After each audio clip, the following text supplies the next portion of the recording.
Good evening, everyone. I'm Richard Cortez, and on behalf of Mayor Garland, who was supposed to be here today, he just called it. He's tied up in his regular job, but wanted me to welcome all of you here to this very, very important meeting. The reason it's important is because the city of McAllen and all of us here represent a community, and the community has needs, various needs, and a lot of what we do and how well we do it very sometimes largely depends on how Austin and Washington treats us about certain matters. And because we are such a large country and a large area, sometimes those that speak the loudest get hurt the most.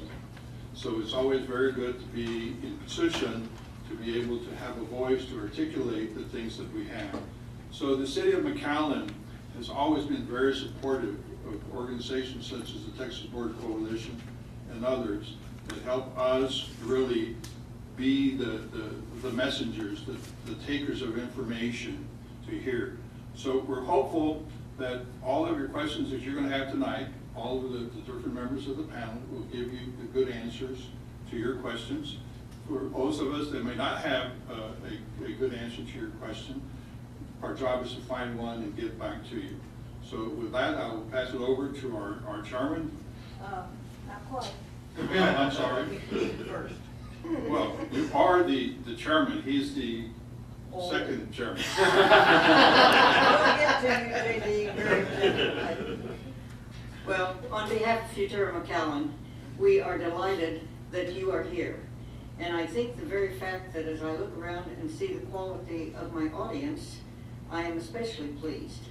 It also tells me that we need to do a lot more out in our community, making all of our citizens aware of how very important the work that Texas Border Coalition is doing and other groups that are working to make us one region, some unity, so that we can speak with that loud voice that Richard Cortez is talking about.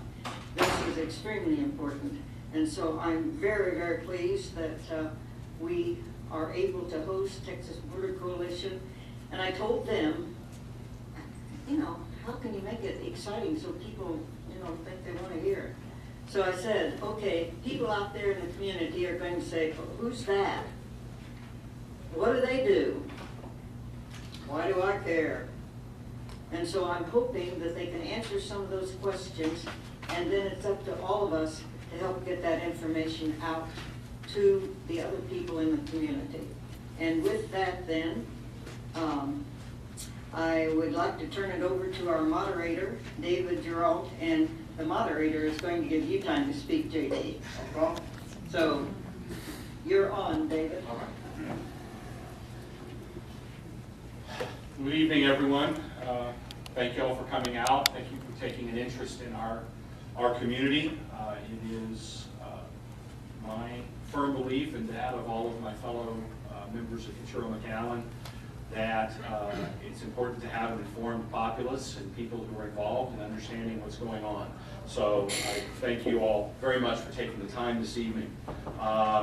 This evening's forum is a little bit different than last month's. Last month, I think all of y'all are aware, last month we had a forum with all of our District 15 congressional candidates. I began that, I always like to warm the crowd up with a little humor. Unfortunately, I don't have anything good for you all, so I'm just going to use the one from last time. And that was 3 Republicans and 6 Democrats walk into a public library. Unfortunately, Nedra's schedule is so tight, I can't give you the punchline. I have to move on to the next topic. But thank you all for being here. Let me quickly introduce the panel, and I will then turn it over to Chairman Salinas to give a few remarks. We have with us tonight J.D. Salinas, former Hidalgo County Judge, former Hidalgo County Clerk, and now currently serving as Chairman of the Texas Border Coalition. Carolyn Petty is with a firm out of Dallas that deals in the tax-free sales and manifesto business, and joins TVEC this year as the chair of the newly formed Economic Development Subcommittee. Richard Cortez, former mayor, Curtis City Council member, former PUB member here in McAllen, longtime participant in TVEC and serves as its current vice chair. Olga Gabriel, who is with the Texas A&M Health Science Center satellite here in McAllen as their director, and also serves as the Health and Welfare Subcommittee Chair for TVIC. Mayor Pete Sines, Mayor of Laredo, like myself, a recovering attorney. The mayor is the chair-elect of TVIC and brings a great deal of perspective as to the border situation a few miles upriver from us. Monica Stewart, McAllen native and local rabble-rouser, and member of the Futura McAllen Board, and also chair of the Border Security and Infrastructure Subcommittee. And Billy Moore, who is the only professional member of the panel. Everybody else are volunteers. Billy is with the Washington, D.C. office of Via Novo, which is the consulting firm that works with TVIC in both Austin and Washington on legislative affairs and issues. And so Billy will be answering all the hard questions because he gets paid to do that, and everyone else will just kind of punt to Billy on those. So that's kind of the way I view it going. JD, if you have different ideas, I'll let you give a few comments. Oh, thank you, and I want to thank Mayor Cortez and Commissioner Cortez for hosting us in the city of McAllen, and Fortuna McAllen for inviting us to be here. The Texas Border Coalition was created in 1989 with the idea of working as a region. Ironically, it was the idea of the late Mike Allen for the McAllen Economic Development Corporation. Mike Allen at the time in 1989 said that border was not getting their fair share of funds. So he went and literally drove every community in the valley and along the border and said, this is my idea, let's get together, let's have one voice.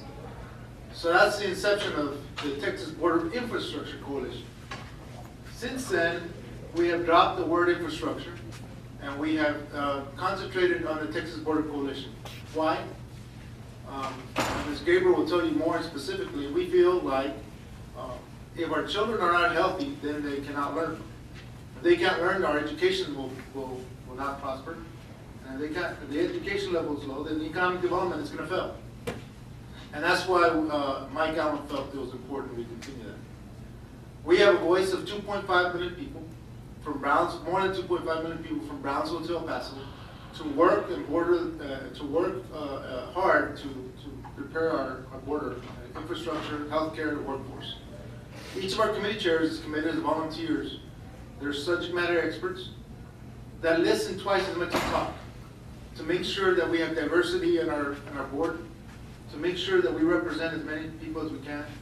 And we invite Futuro McAllen and others to join us, and that we can work together and have the same similar issues on the border. So thank you again for having us here. As a former county judge, former regional administrator for the GSA, I've had the experience and the opportunity to serve thanks to you all, a lot of people in this room. But now as a full-time dad and an AT&T executive, I think it's important now that we try to work together and try to put our funds together and make sure that we work as in unity. There's power in numbers, and I think it's right now it's more important than ever. So with that, David, I'll go ahead and let Councilman Cortez speak a little bit about Texas Border. Out of respect to our neighbor and friend, Mayor Sines from Laredo, Mayor, if you can go first, I would appreciate it. Well, thank you very much. And I'm a newcomer to the border, the Texas Border Coalition. But the issues that you've heard initially here are not unique. And obviously, they're common throughout the entire border. Laredo is happy to participate. Myself as the mayor, we're very much in tune with all the issues. The fact that we are speaking now as one voice, and I say now because Laredo for some time was absent from this table, but I can assure you that as long as I'm there, I'll continue to be very much part of this group here because it's needed. And you said it, JD, and of course council member and mayor as well. The political power, and this is what we're all after. Who's going to listen to us? And if we have these issues and if we can articulate them, the best we can and present them to the people that really make a difference. And this is some of the topics that we discussed earlier today. We need to create a roadmap as to who truly is the person or persons in power that can actually make the decisions and assist us funding-wise or otherwise to the border area. So thank you very much for having me here, and I'm delighted. Thank you. Mr. Sines not only sits as mayor of the city of Laredo, but he's also a chairman-elect of the Texas Border Coalition. So I want to make sure to put perspective to the executive board. And my vice chair for the next 2 years is Councilman Cortez. Thank you, Judge. I'd like to add the following. Every organization, and I see volunteers here, all of you have volunteered and served different aspects of your community in different capacities. And what you find is that sometimes you have a very excellent board, a very excellent organization that does a lot of good things. And then just through the normal nutrition, then there's a flow of not so good and this kind of stuff. And the issues that we deal with here in the border are emerging all of the time. They change sometimes very quickly, sometimes very slowly. So there's different aspects of what we do. And the first aspect is that we need to properly research an issue, because everybody wants to do the right thing. The problem is knowing what the right thing is. So we are very fortunate to have Villanova, our consultants, to help us. They're in the business of doing that. And that makes us, I think, a better organization than others, because we have that brain power, that ability to research things and come up with good financial information. Then the next part of what we do is, now that we know what the message should be, is how do we deliver it? And we've had people like our own Monica Stewart here go to Washington and deliver some very compelling evidence that have really made a difference. So when you see an organization such as this, that is very inclusive, we're here because we want you to be part of us. We need your ideas. We need for you to be part of us. Because when we go somewhere and ask for things, politicians will look at two things. How many of them are you, or how much money do you have? Okay. And when you have both, then usually you're hurt. So we're very hopeful that we're going to be answering sufficient questions to your approval, that when you leave here, you're going to want our card so you can become one of our members. So with that, I will turn it back to Mr. David. Thank you, Richard. Let me actually, you've kind of opened the door to one of my questions. So before we move on to the individual committees, and I know, by the way, Chairman Salinas has a family obligation, is going to have to leave a little bit early. Is that correct? I have eighth grade twins that are playing for a championship soccer game today. So we thank you thank your family for sharing you with us this evening. Rhonda, thank you for sharing him this evening. My wife is sitting in the corner with a getaway car whenever. Yeah. When you see the orange flash back in the corner, that's Rhonda going to grab JD off the dais and take him down. I want to thank you for being accommodating. Thank you. But since you're going to have to step out, let me go ahead and direct a couple of questions, kind of big picture questions to the I guess 3 members of the executive panel here, and then we'll move into the individual committees, if that's all right with everyone. Sure. Mr. Cortez mentioned about becoming involved with TBIC. And so let's follow on that. Hoping that everyone does get out of it what we hope that they get out of it in better understanding, how does an individual, private citizen, local business, local political subdivision become involved in TBIC? What's involved, and how do they get a seat at the table with you all? Well, Keith just entered and he'll remember when his boss, McAllen, created the Texas Border Coalition. It was a group of professionals in economic development. And originally, there was parity based on population on how to become a member. And today, AT&T is a corporate member of the Texas Border Coalition, because we feel that as the border goes, the rest of the state of Texas and the U.S. goes. So it's important that our children are educated in technology and coding, and that our future is based on a lot of things that are happening in the border. And that's why AT&T invests in this board. There is no specific reason why anybody can't join the Texas Border Coalition, and that's why we're here. We want to make sure that we know that everybody's welcome to join us. It's a focused professional group. None of us get paid. We volunteer to make sure that we have one unison voice on the border. So if Chris Artis wants to be a member and she wants to help us, we welcome her or anybody else. I mean, we're here to try to help our community, and that's what. So to answer your question, there's no specific reason why anybody can't become a member. Okay. Are there any specific categories of members? I know I've heard some mention that there are some specific outreach ideas you all have in terms of expanding membership. Can you elaborate on that? Yeah, so when it was created, it was based on population. So there'd be parity. For example, the city of La Jolla was not going to pay as much as the city of El Paso because of the parity in population, right? So it was based by population. So we have recently taken action so that if a school district, for example, or a university wanted to join us, it'd be based on students. This is a new bylaw change in our part because there's been interest for the education community to be involved with the Texas Border Coalition. So we changed the policy to open the doors for them. And as we go on, if we have to revisit and change it, then we'll do that then. So to answer your question, our membership is based on populations for cities and counties. Economic development corporations is one fee, and then the school districts and higher education are based on the population of the students, and that's how we found parity in that. And you're actively seeking school districts and higher education institutions to become part of the program, specifically as you get into the areas on workforce development. The answer is yes, because we think we can bring value to school districts because, as you well know, here in McAllen, to give you an example, it was identified that we needed $700 million to upgrade all of our educational facilities and et cetera. That's a lot of money.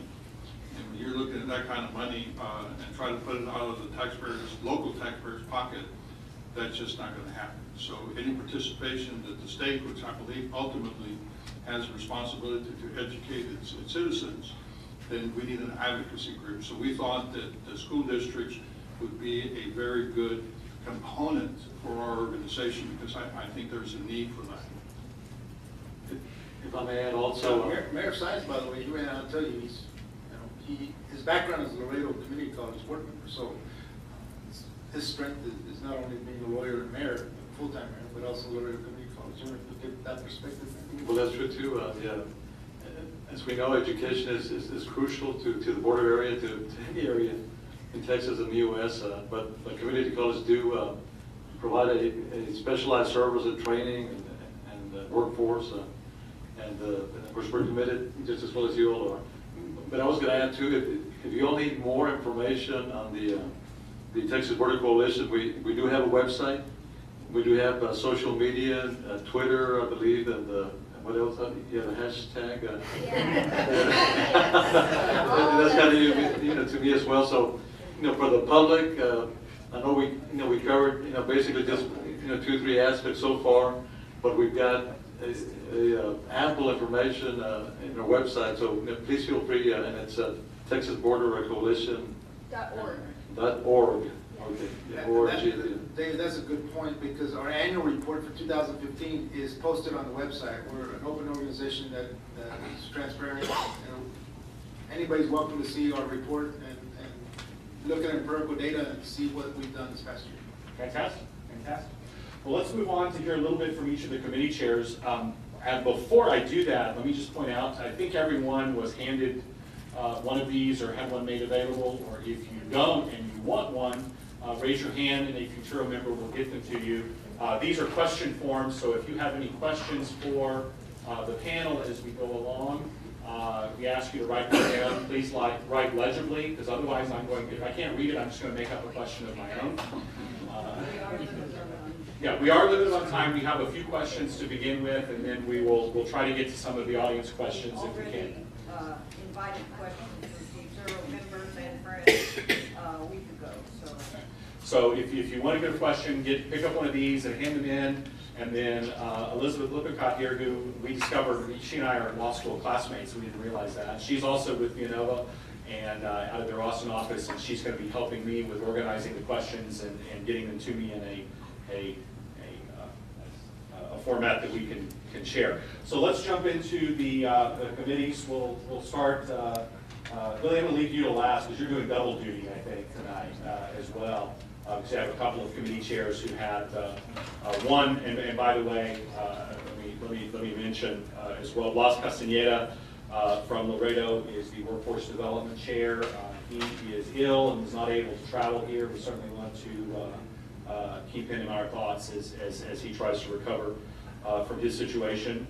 And so he was unable to be here, so Billy is going to be fielding workforce development. And then also Sergio Contreras, who far had a sick child this evening and wasn't able to join us. So he's having to do parental duties, and as a result, Billy is going to be handling transportation questions and topics as well. So we'll start, I guess here, Monica, why don't we start with you and tell us a little bit about border security and infrastructure. I know that's a topic that no one's really familiar with. It's never in the media, so it's kind of one of those law topics, but try to make it interesting for us. Sure, absolutely. First, it's very exciting being from McAllen and seeing people come out to listen to this because, you know, some people might say, y'all know me as a merchant, y'all know me as a business person. You say, why would I get involved in something like this? It takes up so much time of volunteerism. And I have to tell you, it's the importance of it because when you're able to make change with a collective voice and trying to get, you always sit back and you say, can I actually make a change in anything I'm doing? And when you go to Washington and you walk out of those meetings, you say, oh my God, did I get anything accomplished with that? And then a couple of days later, something comes out of it, and you say, wow, I actually was able to have a small piece to be able to effectively make a change.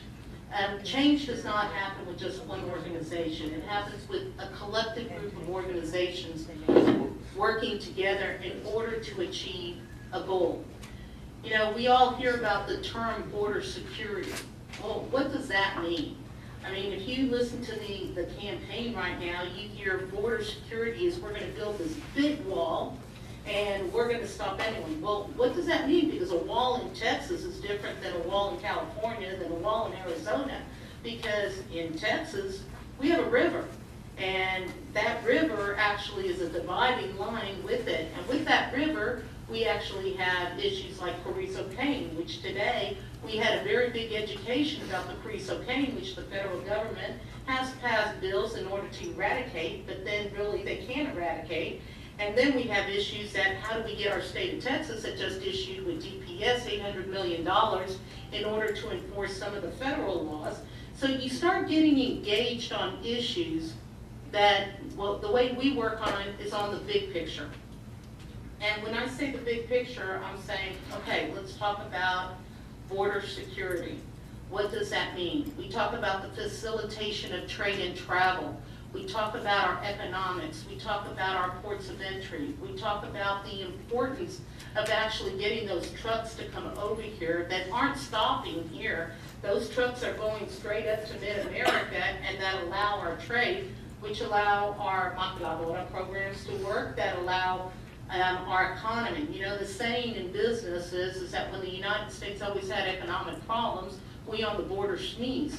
But when Mexico had problems, we had pneumonia. Well, that still holds true because our economics are so tied to the southern, to our neighbors to the south.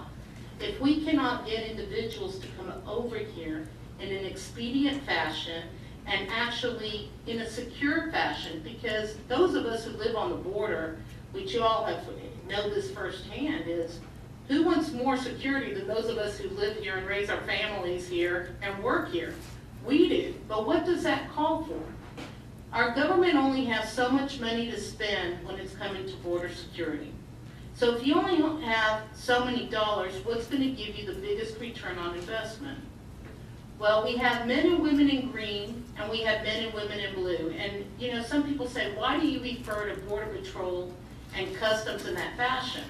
Well, we have to get to the point where we do it in this form of an elementary fashion because Washington sees it as one collective group and they think that they're funding the men and women in blue when they're actually sending all the money or a large portion of the money to the men and women in green. So you sit there and you say, okay, well, how do we, and not to say that the men and women in green don't need the money and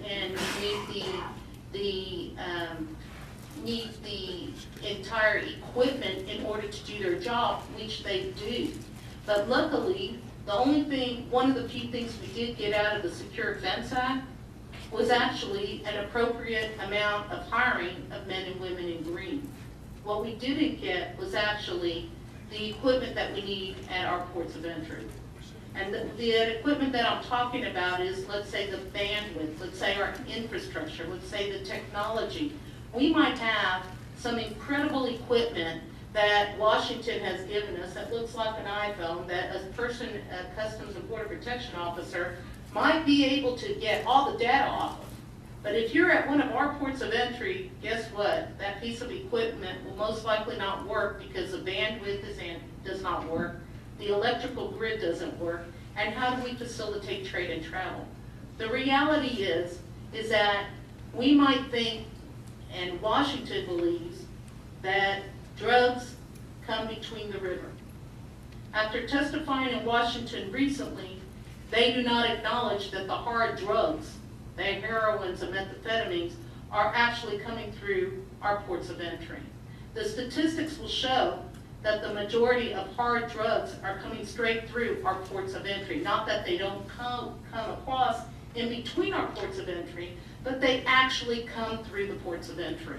And it is our job to educate them, which we did recently through the testimony that I made in Washington that actually gave them the empirical data that comes straight from the Department of Homeland Security. I mean, we're wizards up here, but we just can't calculate these figures out.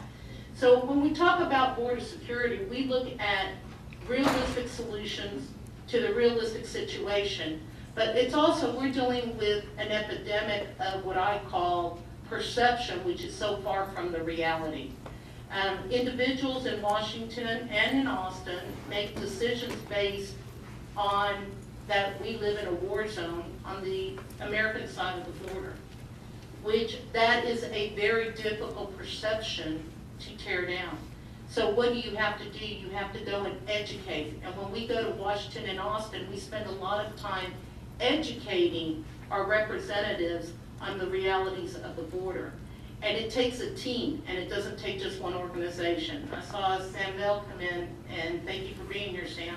But, you know, Border Trade Alliance is another organization. And there are times where Border Trade Alliance will take some things on the federal level that we support them on. And there are times where Texas Border Coalition has to do it, either by our membership or that we have to tackle as a team in order to get things done. For example, I sat in a meeting not too long ago, it's probably about a couple of years ago, where the federal government stood up and said, we cannot allow our local entities to spend money in helping us accomplish some of our goals.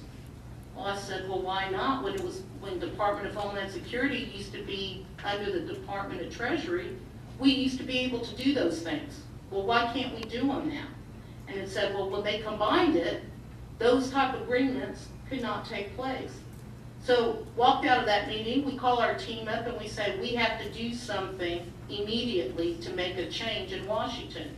So what do we do? That's how, it's part of the conception of the idea of private-public partnership came to be, and with partners like BTA and partners like organizations that are out there and our representatives, we were able to accomplish some of these goals because our government doesn't have the funds to actually achieve, let's say, more the big walls and the big, we're going to hire 3 times the amount. Well, those of us who live down here know very well what happened during furloughing not too long ago when our government, you know, shut down much of the government and many of our federal officers were working without getting paid for a period of time.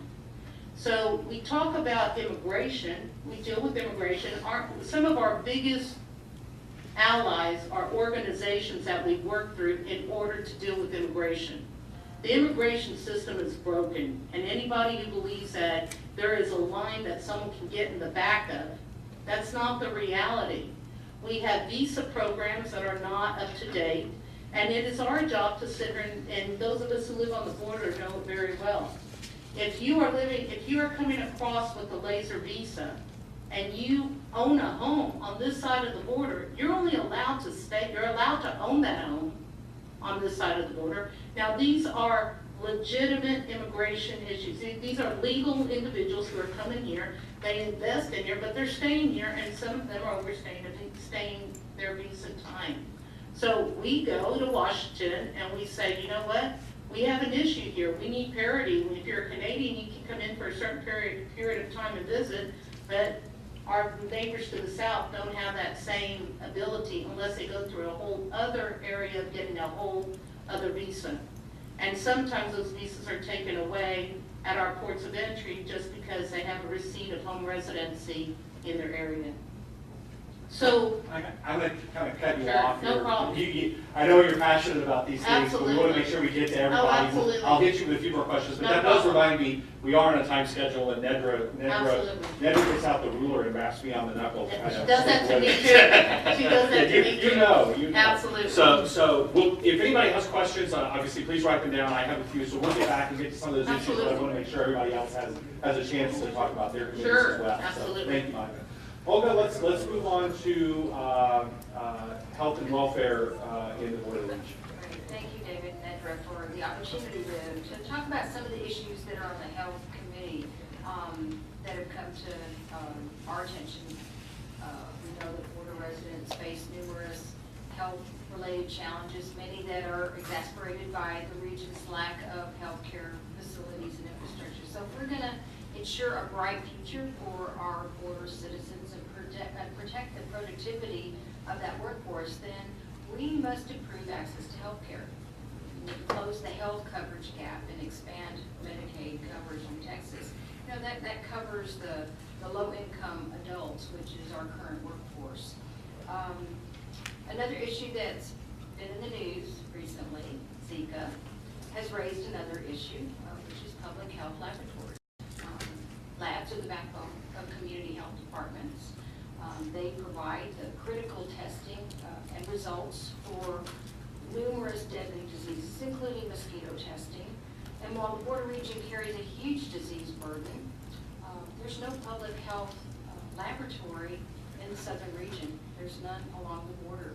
So TBEC supports the creation of a new community health laboratory in the border, and this would facilitate disease analysis, surveillance, and management of border health issues. Something I learned today from the GSA, Sylvia Hernandez, was that 2/3 of the ports of entry are right here in the Rio Grande Valley.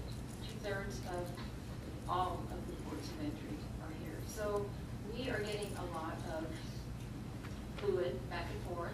We need to be on top of issues that we can take care of right away without sending to outside labs.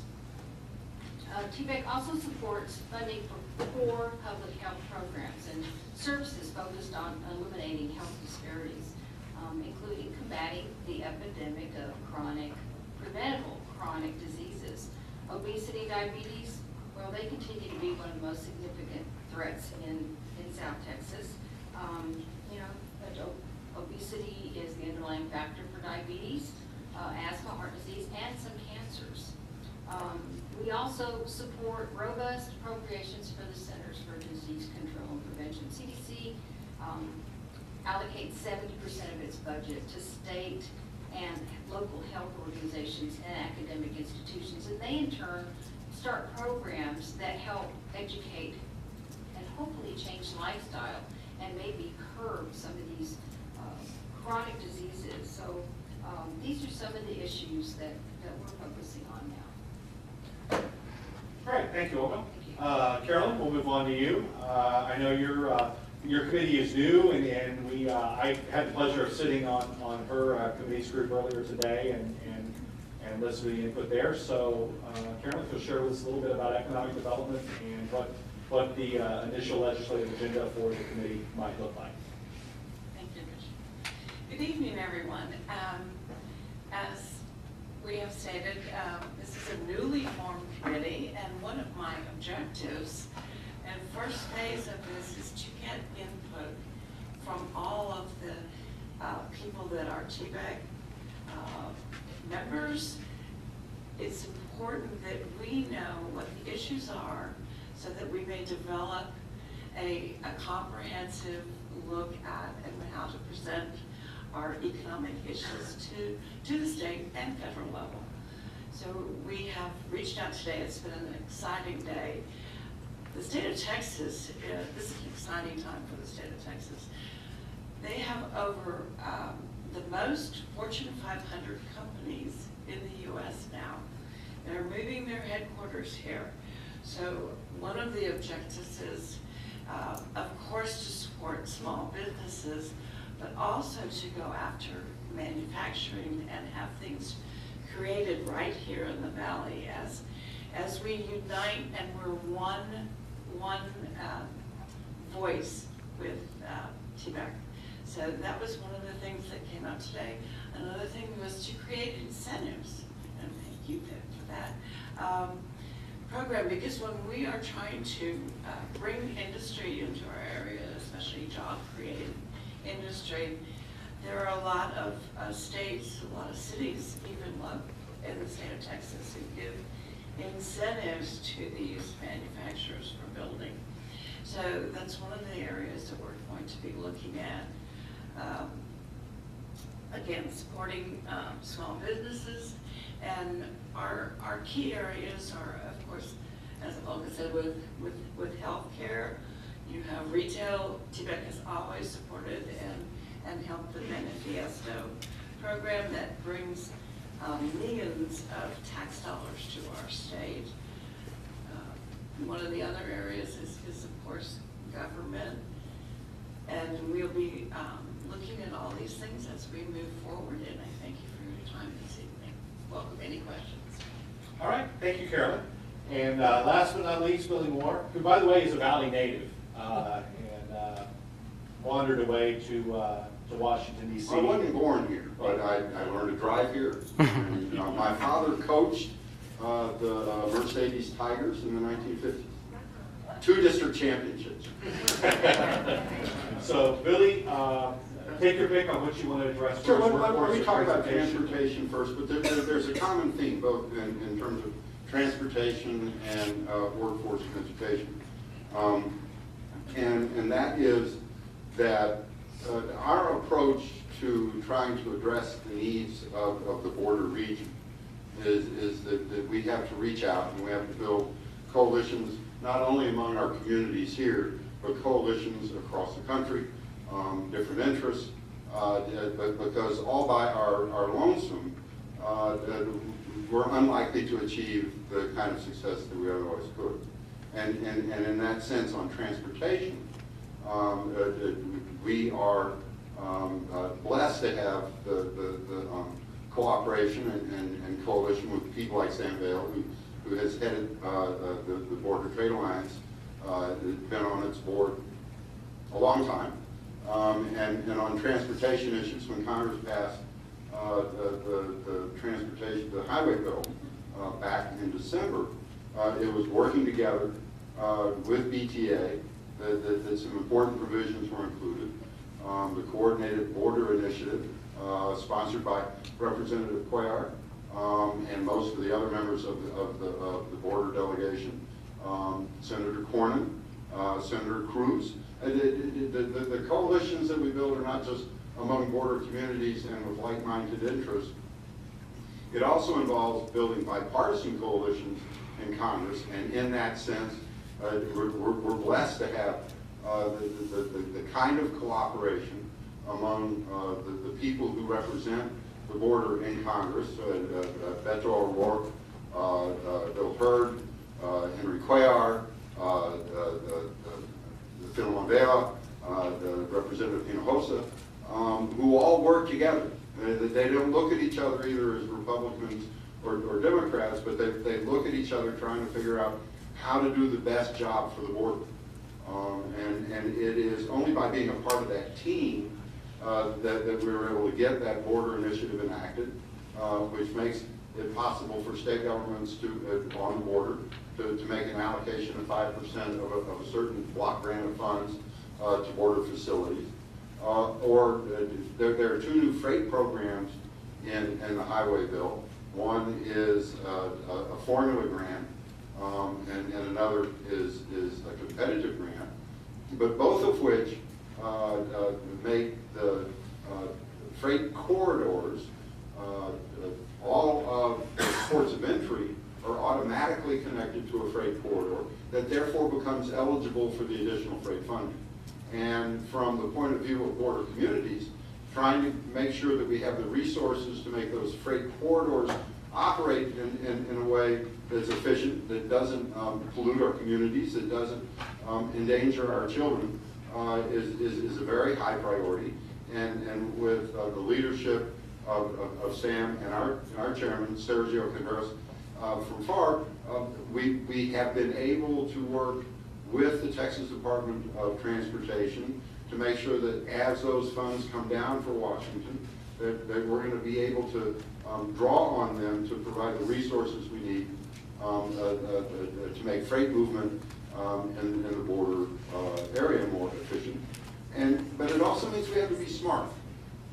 The Texas Department of Transportation has prioritized the freight projects in our region, and some of them are going to get funded under the formula grant program. Some of them we're going to have to pursue grant money competitively against other parts of the country. And it's important that we concentrate our efforts on those freight grant projects that are most likely to be approved. And so in the next month or two, the U.S. Department of Transportation is going to announce their grant program, both the freight program and a new round of what's called Tiger grants, and working together, working in coalitions, working with our delegations. The prospects, I think, are pretty good that we're going to be able to continue to build the kind of infrastructure, transportation infrastructure, that's necessary to make our community better. And the free flow of trade also contributes to the free flow of traffic here. I mean, we have some projects high on the list just down the street here on 83 that if we do get the resources that the Department of Transportation and Austin is talking about, then we're going to see improvements here locally that are going to make the lives of citizens better, not just people who are moving freight. And as we do that, we can improve the wait times, we can make industry more efficient, we'll be able to draw more industry to the local area, and that will help the new kind of job creation, new people opening businesses that is critical to keeping our communities moving forward. On workforce and education, much of our focus has been on Austin over the past couple of years under the leadership of Blas Cardenas. And we have been at the forefront of trying to make sure that the workforce training programs operated by the state of Texas, the Adult Basic Education Program, the JET program, make funds available to our local community colleges to make sure that we are able to put resources together that will train people for the jobs that are needed locally. And the next step from that, we got much of that passed last year under Blas's leadership. What Blas is looking for us to do now is to combine the resources all the way from early education to higher education. We were big supporters, working with the community here of UTRGV for the Texas Tech Medical School in El Paso, the medical school here. We need to follow through on that with graduate medical education slots, which is going to be very difficult. But at the higher ed level, we have to keep the pressure on to build on our successes. But we've got a much bigger fight in Austin. The Texas Supreme Court is expected to rule in the next few months on the constitutionality of the financial system that supports public education in Texas. I think most observers believe that the court will find the current situation unconstitutional and will demand the state government invest an additional $5 billion in public education. And in order for that to function in a way that's constitutional, there will be a reallocation of those resources. The people who try to order these things at a statewide level have a multiplicity of constituencies, from rich schools to very poor schools, that they have to try to balance. What's not occurring now is the needs of border communities, which are different from communities elsewhere in the state, being delineated and argued and getting a place at the table, so that when those resources are reallocated by the state government, that the border, as McAllen always told us, needs to get its fair share. And we intend to be there arguing for that.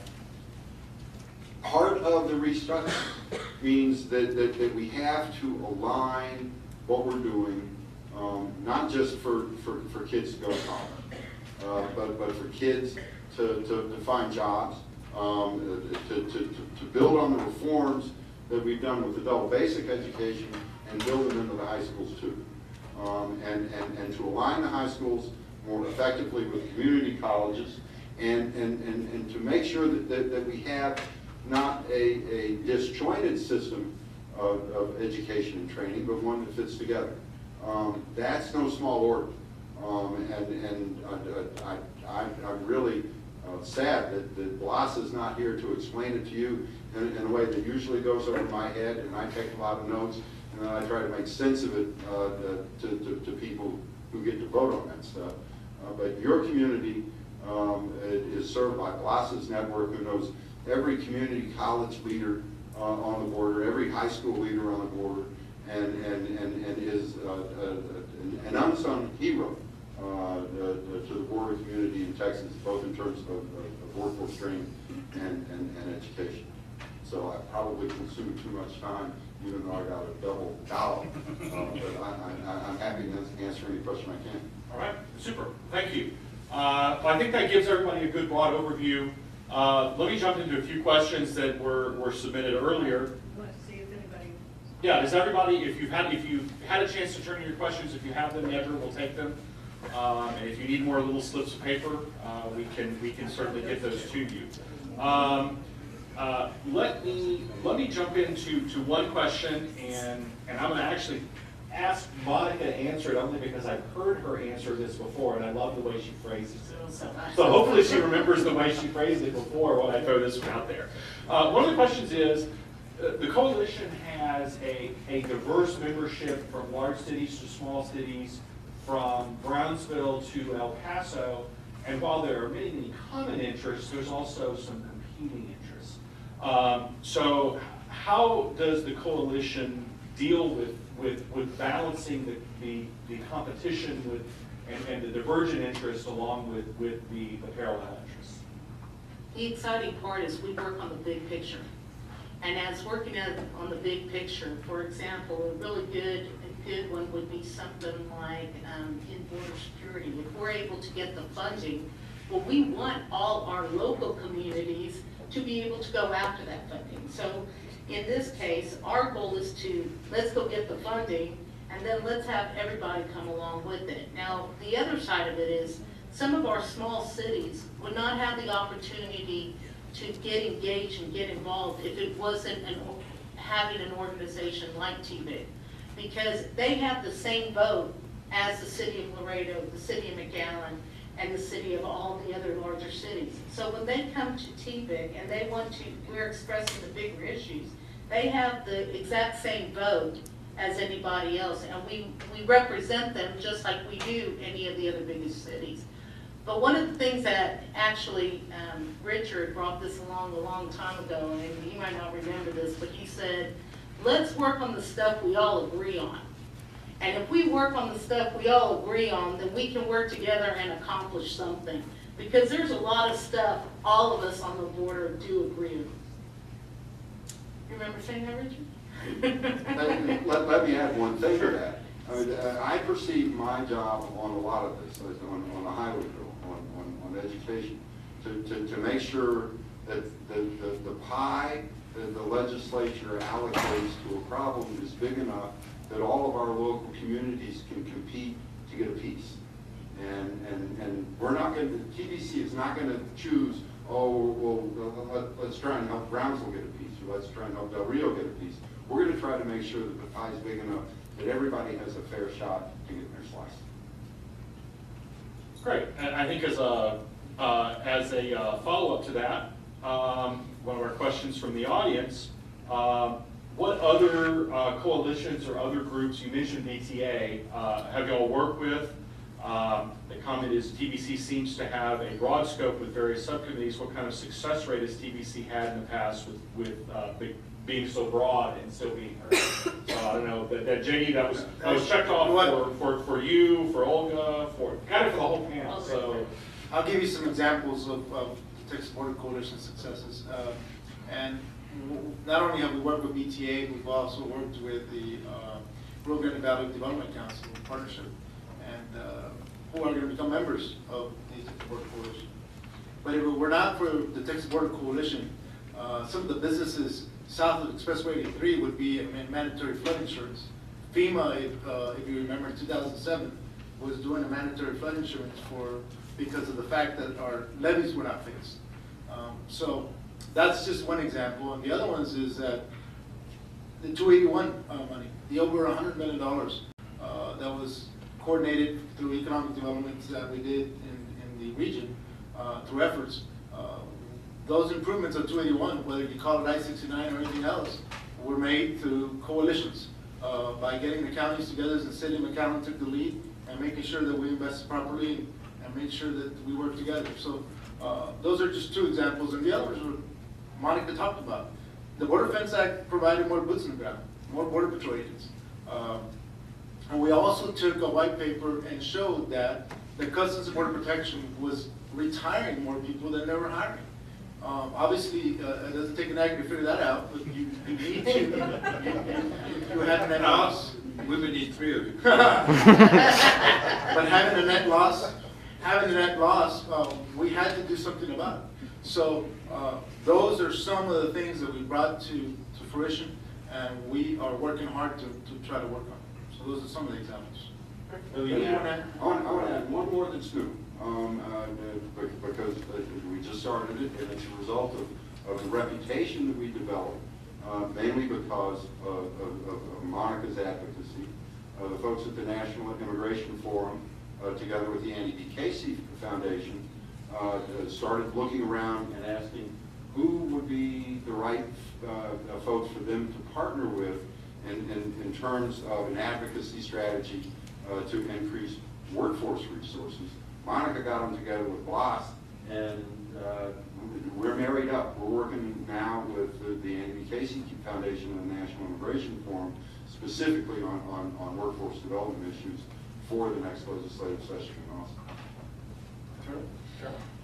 Yes, and on a personal note, I have to thank TBEC when the state of Texas reviewed the manifesto program. TBEC supported my husband and I with a small business, gave us the economic information that we needed to show the state that this was really an engine that brought many, many tourism dollars, many economic benefits to our region and to our state. So I personally have to thank TBEC for their support.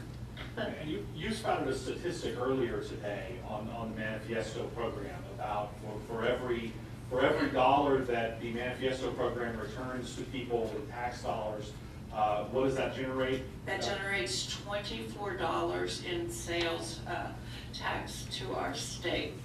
50% of that is in the retail sector. It created over 30,000 jobs just in 2014.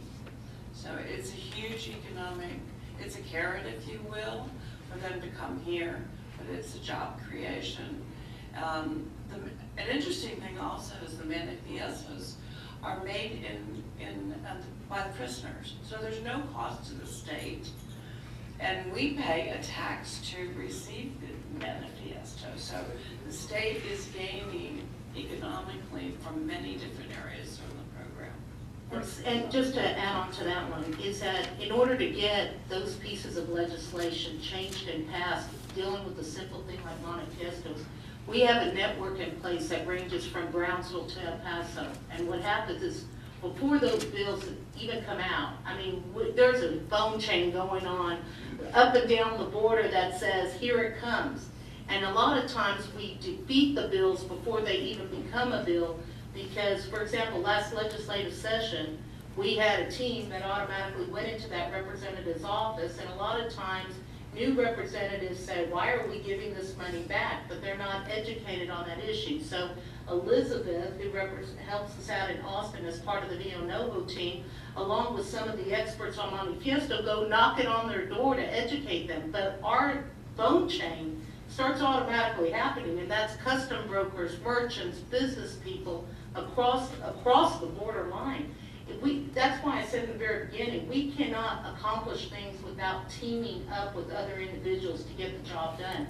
The only thing is that we're on top of it and we're representing with one voice. And when we go to Washington and Austin, the very first thing they tell us is, we want to hear from the border region with one voice.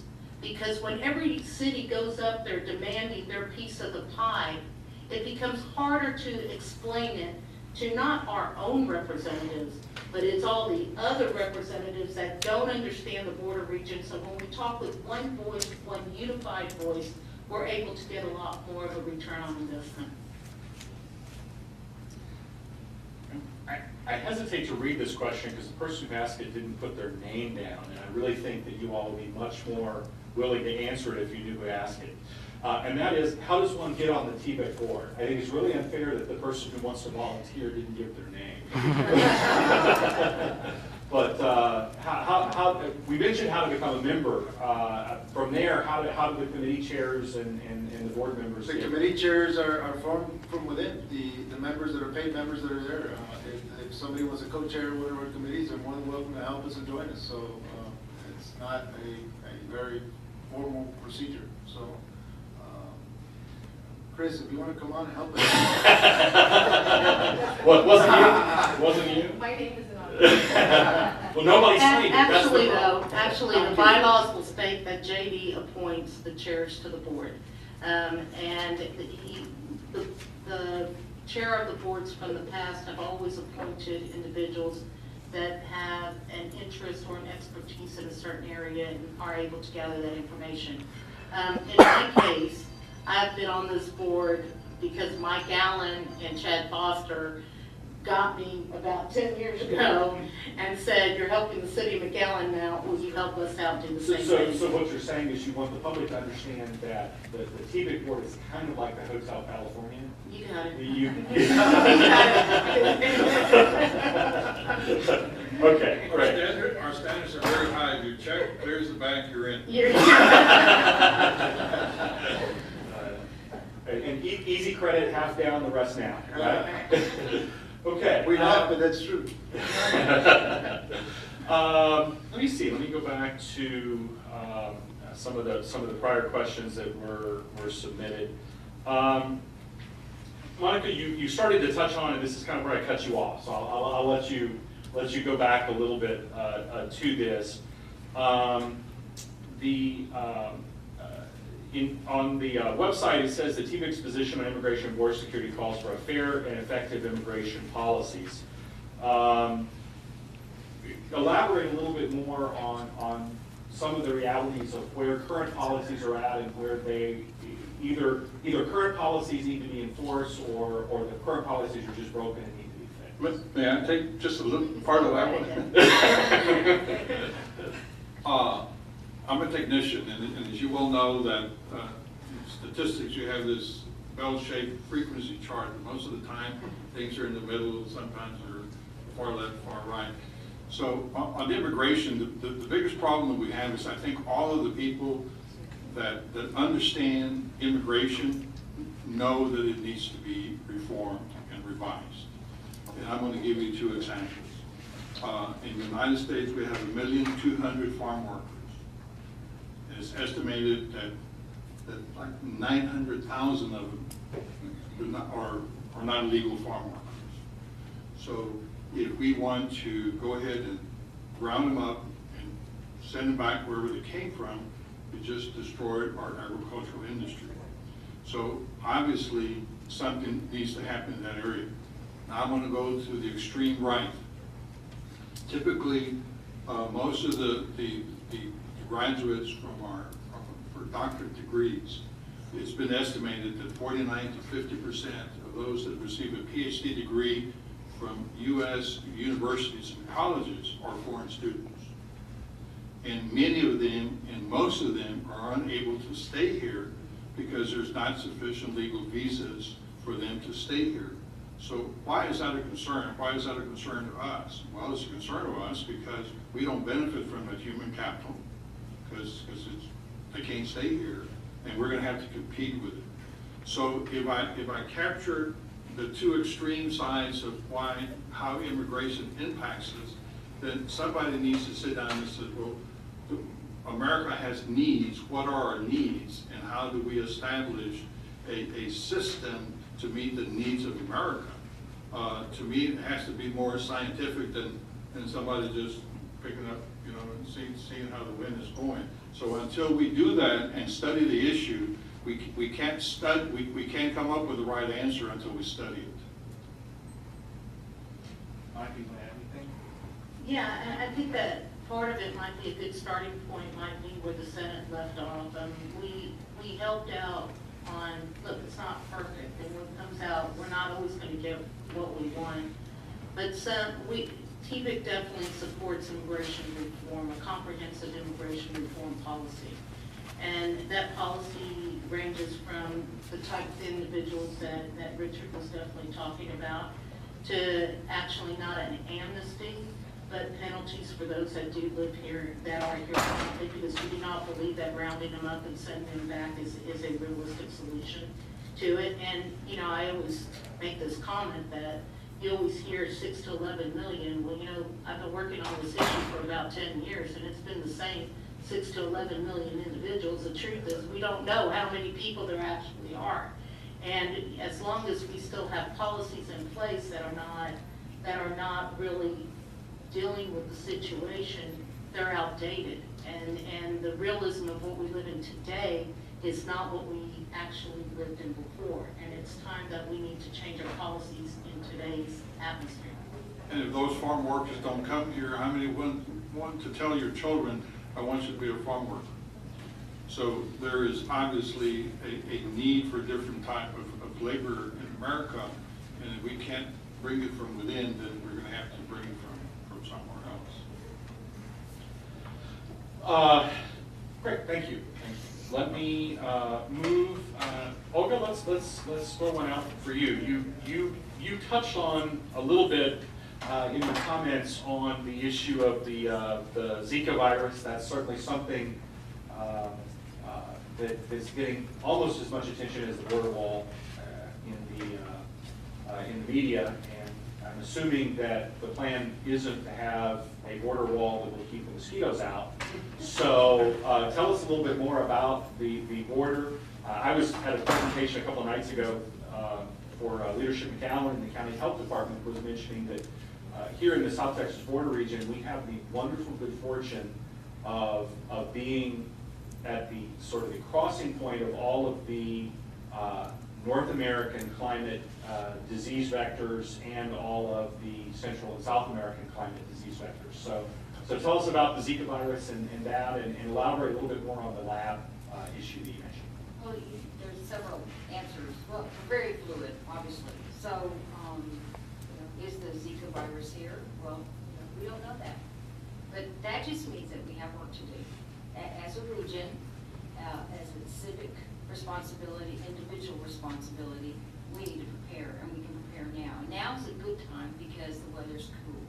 Now, we know that the mosquitoes here, we know Aedes aegypti is here, and they're trappings, but they're not catching as many because the weather's cool and it hasn't been raining. So now's the time for us to get ahead of this. The media's been really good about talking about the symptoms and the horrible complications of pregnant moms who have been bitten and have Zika. But we can get ahead of this, and we can get in front of it. And part of it is tires. And that's been a big issue. This legislation, we've been dealing with that as well. Tires in the rural areas and the colonias, we need to get rid of them. It's a perfect breeding ground for mosquitoes, standing water. These are just some of the things that we can prepare. And the lab,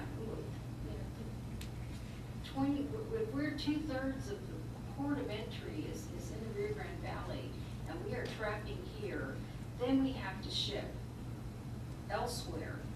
Then we're waiting, and if it's not just mosquitoes and that disease that we're waiting on, there's other infectious disease that we're waiting on to here.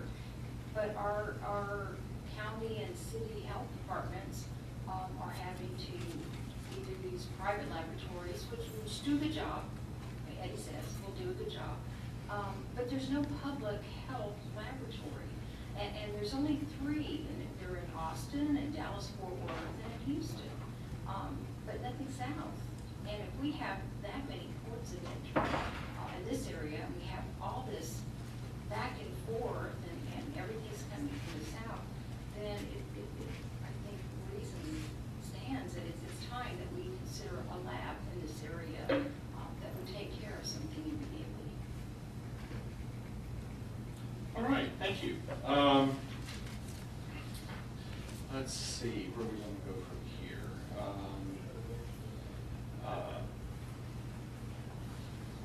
Let me go back. Billy, you're fielding the education ones, but others of you are certainly welcome to chime in on this one as well. The UTRGV and the McAllen Chamber recently had a forum in which the Dallas Federal Reserve Bank did a presentation, and one of the things they were looking at was education, higher ed in particular. And I think this stat is on y'all's website as well. But we've got, at this point, with UTRGV, with South Texas College, with ESCC in Harlingen, and I'm not even throwing in the Laredo enrollment figures, but Mayor, you're welcome to chime in and add those. But here in the Valley, we've got something like 60,000, 70,000 students enrolled in higher education right now, which is a phenomenal accomplishment. But over the last 20, 25 years, as a percentage of the population in the Rio Grande Valley in South Texas, the number of folks with higher education degrees is static. We're educating lots more folks, but our population is also doubling at the same pace. And so although we're doubling the number of graduates, we're still just treading water in relative terms. What can we do? What can we leverage to accelerate the growth of higher education so that we can get ahead of the projected double that's coming again in the next 20 to 25 years? No, I think that this community especially ought to be commended for the work that you did to build the UTRGV coalition and to continue to build on that success. I think it's a different situation in every border community. I think the situation in Laredo faces similar population pressures as does El Paso. And what we face is an emphasis on continuing to build on progress.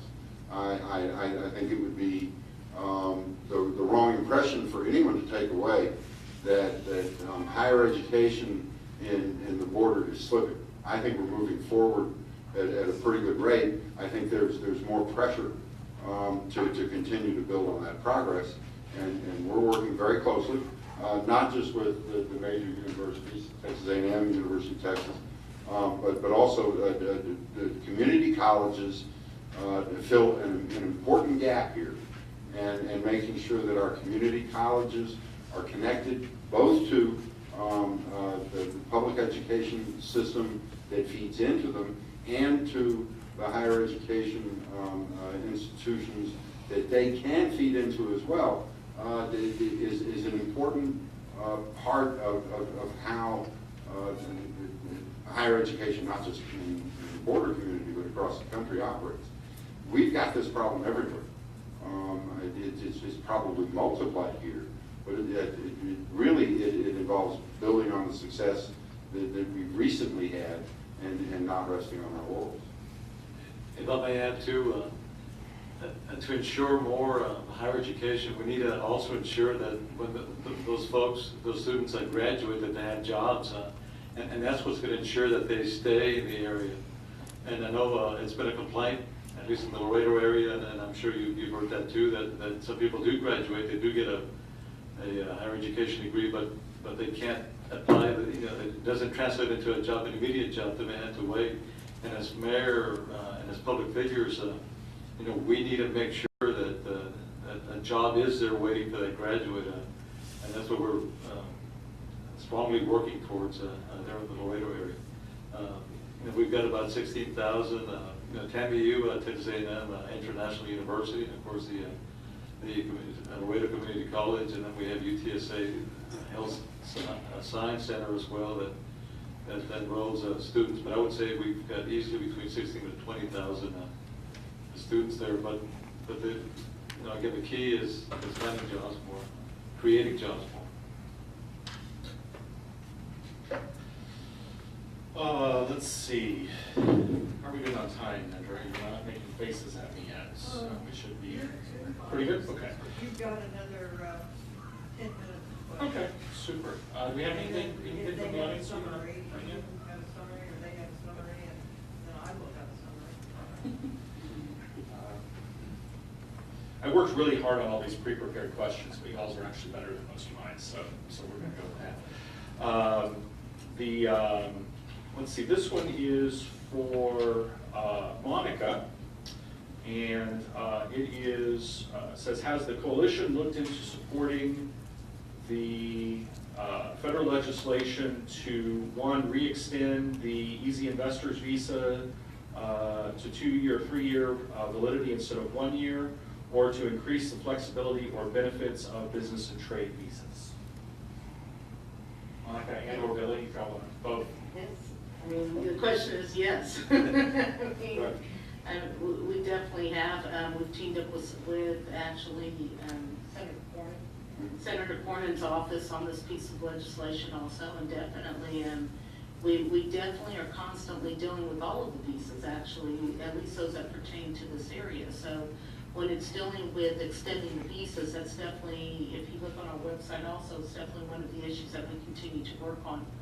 And has been, it's a continuous process. It's just, it seems like the parity is quite different between what happens on the Canadian border than what happens on the Mexican border and how we treat our neighbors to the south. But yes, the extension of those visas especially, definitely would work on that. And building on Richard's comment, only the most minor visa proposals have made it through Congress in the last 2 years. And that's because one side of the equation is holding out for comprehensive reform. And if you don't reform everything all at once, they're not going to let anything get through. And on the other side is a fear that if you let a little thing get through one chamber of Congress, then the other chamber's going to turn it into comprehensive reform, and therefore you shouldn't let little things through. And it's a dilemma with which we deal every Congress, every session, every month. And I wish I knew how to get that camel through the needle, but I haven't figured it out yet. You're open to suggestion. Anytime.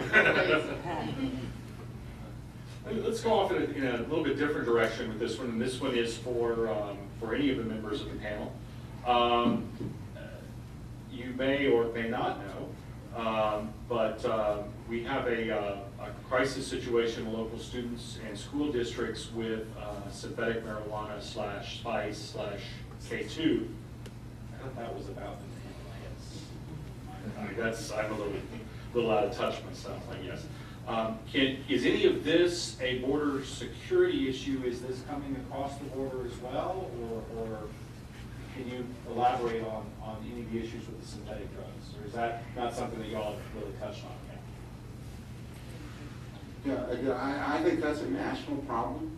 I think that a huge percentage of the marijuana that is consumed in the United States starts out on the border. I think the synthetic stuff is a competitive product that is more domestic in its origin. Because I see that problem everywhere. I see it in Iowa, I see it in Maryland, and Illinois, just all over. And that stuff's lethal. If anybody's watching that might be thinking that it's an okay thing to do, don't. It will kill you. All right. Let's see here. I actually, Olmo back there is cheating the system and texting me questions. Let's see. Let me open up. Oops, wrong button. Let me open up Olmo's message here.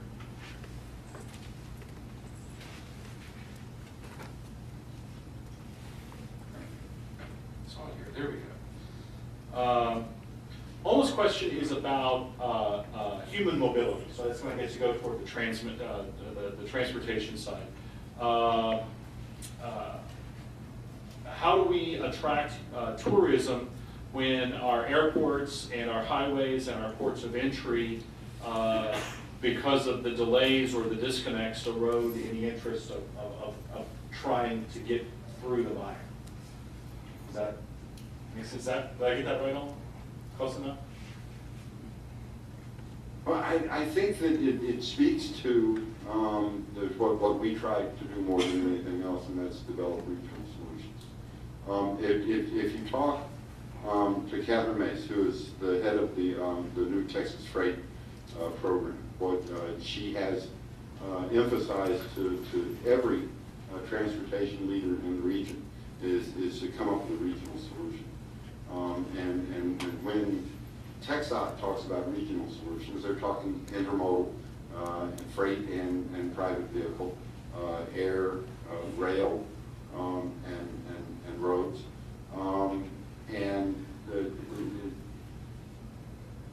It's going to take time to solve the problem, and it's going to take regional leadership to make that happen. And I think we've got a great opportunity with the new freight programs that were included in the federal highway bill. It gives us a chance to develop that kind of regional leadership, and that's something that the Texas Border Coalition is hoping to help provide. I'm going to maybe throw you a curveball here, but I'm going to put you on the spot. Yeah. This is I'd like to hear this from the perspective of the Washington insider, not necessarily T-Mec. So You just called me a dirty word. well, That's right. Okay. I'll get you there. Switch it before I call you Trump. There's discussion, a lot of discussion, and a lot of what TVEC is built on is this idea of cooperation and speaking with one voice.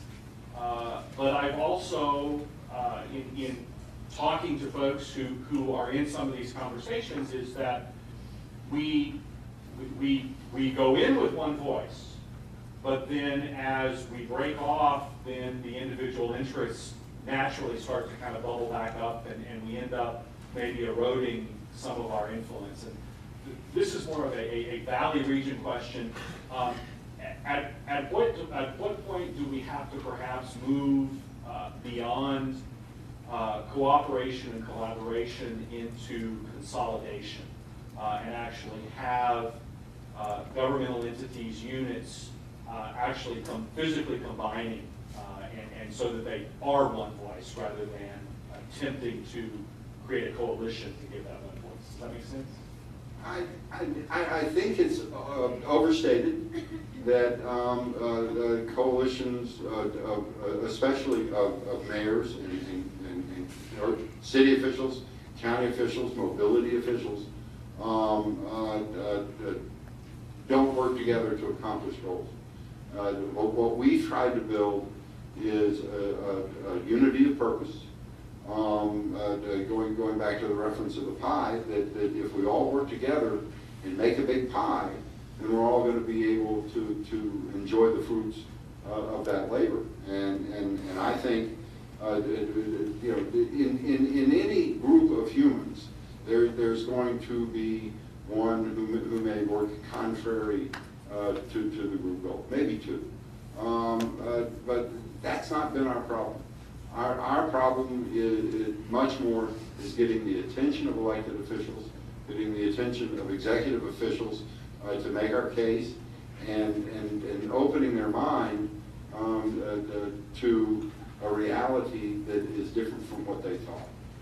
Changing people's minds is a very difficult thing to do, and to the degree that we speak together in one voice, we have a much higher likelihood of achieving that goal. And it is in that context that I think our unity has been perfect.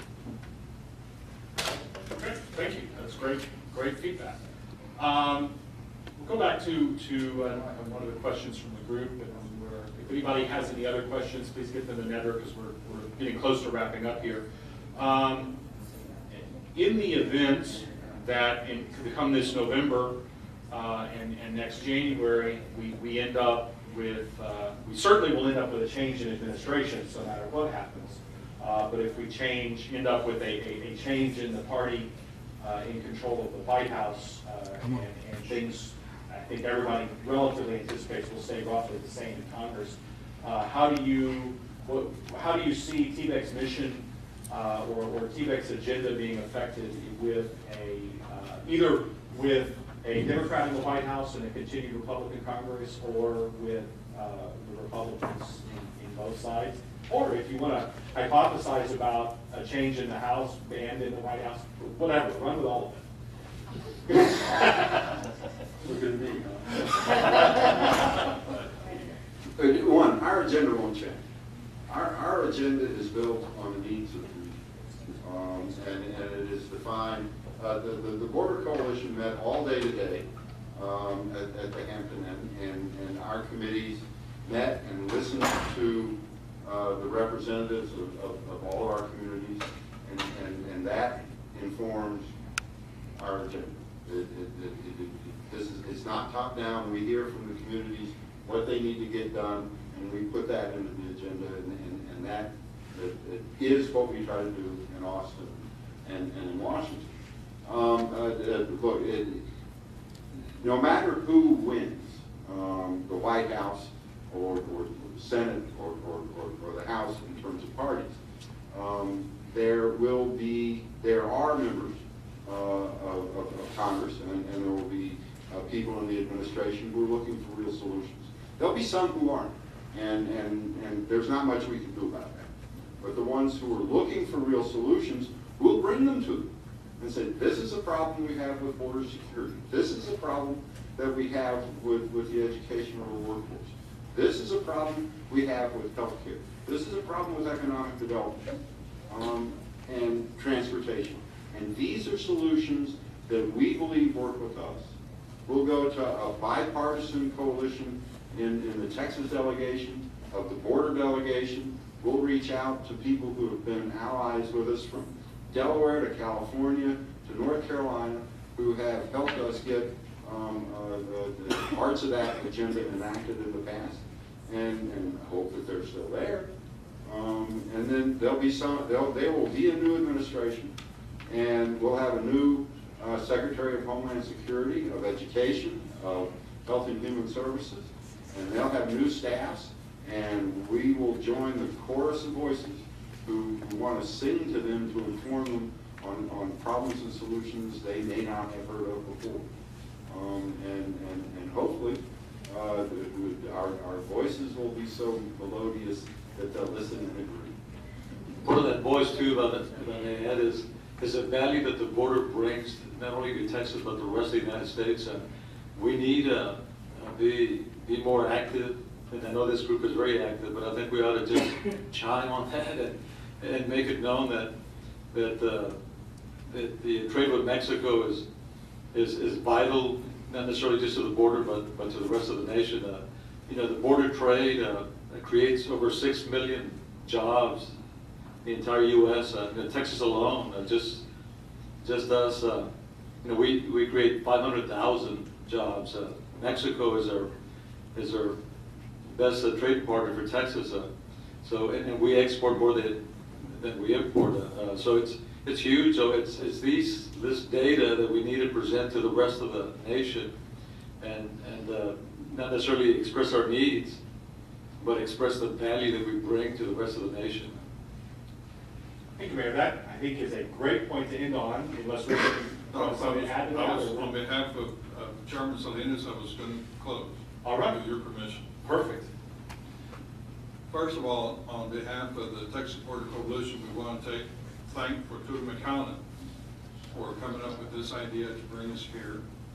The Texas Border Coalition is really very much like Fortuna McAllen. Fortuna McAllen was organized because they felt that there was a need. There was a need to bring community together to decide how to improve the quality of life of the people in the community. That's almost identical to what we do in the Texas Border Coalition, but the issues that we deal with the Texas Border Coalition can be pretty much characterized in two departments. One is funding and the other is policy. Why are those two important to us? Because NEDFRA wanted us, and Fortuna McAllen wanted to tell you why are we important. Because there's funding available through various means, and there's competition for that funding. So how do we compete as a region for that funding? Who does it for you? Does one city do it? I mean, does the Chamber of Commerce do it or whatever? Somebody has to. So that was the reason for Texas Border Coalition initially, which was the brainchild of Mike Allen. Well, I love Mike because he always asks for forgiveness and permission. And that really works a lot when you're going out there and dealing with politicians. And he was very, very successful. The next one is policy. Why is policy so important to us here on the border? You know, McAllen didn't have this mall before downtown McAllen. It was downtown McAllen first became successful in attracting customers to McAllen that it grew to a point that we needed a bigger facility to host for the demand. Well, let me tell you what is happening to legal visits. You know, everybody talks about illegal visitors. Well, let's talk about legal visits. Okay? We used to have 290 million legal visits from Mexicans coming on to the United States. At one point in time, the Chamber of Commerce found out that 11.25% of all of the charges that went to some Mexican that had a Visa card was spent in McAllen. That is how significant our trade with Mexico is. Do you know that there's been a 35% decline in legal visits to the United States from Mexicans? Okay. Well, why is that? A lot of that has to do with policy. Okay. So when people that are unaffected in other parts of the United States are bigger than us, have larger voices than us, have larger organizations lobbying than us, then our voices will not be heard. Okay? Because they may not be affected by those legal visits, but I can tell you that if we continue to decline in legal visits from Mexicans here, right now, according to all of the studies from all the economic studies, it is safe to say, and we have mail from Laredo, that at least 1/3 or more of our economy here, or of our retail sales, comes from business from Mexico. That's how important that is. Another policy issue that's very concerning to us, we have $13 billion of bank deposits in the Rio Grande Valley banks. I'm going to tell you, being a bank director, at least 45%, or maybe even close to 50%, belong to Mexican citizens. If our government continues to tell Mexicans to not bring money over here, or ask banks to have all of this investigation because to prove where this money's coming from, all for legitimate reasons and purposes, okay? I mean, we understand that we want to stop illicit trade and illicit all that, but those policies are affecting our ability to really bank. Because if we were to lose half of that $13 billion, banks couldn't lend you for your business, couldn't lend you to borrow for apartments or construction or whatever. So policy decisions that both the state and federal government make, whether you're a housewife or a president of a corporation, affects us all. So who stands up for you? Who does the fighting for you? Well, Texas Border Coalition gives you a brand name, an organization that's already in existence, okay? And if you like what we do, join us. If you don't like what we do, join us. Okay? Because then what we do is going to matter to all of us. So you should give applause for yourself, because the fact that you're here today tells us a lot, that you care. Okay? And hopefully that the next time we have a meeting like that, we get larger and larger. I had the opportunity to serve as mayor here before, and I thought that I was going to be one of the most significant persons in all of mayors of McAllen in persuading Austin and Washington to do things for us. Because I was going to go with fact and logic. How's that working out for you? Okay, so I very quickly learned that the system doesn't necessarily work like that. So to me, that's why when we have Villanova, and I've had the pleasure of working with many consultants and many different organizations with us that really understand the system, understand how to research, craft a message, and find out who the decision makers are, so that we will not only have a good message to deliver, but who we deliver it to is very, very important. That's what Texas Border Coalition brings, and others like the Border Trade Alliance and other great organizations. That's why our city of McAllen is a member of both. So we thank you so much on behalf of Patuta McAllen and the Texas Border Coalition, and have a wonderful evening. But you don't get the last word, I'm sorry. I get the last word. But I very much appreciate what you said. In fact, I will tell you that I caught J.D. Salinas just before he got on the elevator and said, how can Futuro McAllen join the Border Trade Alliance?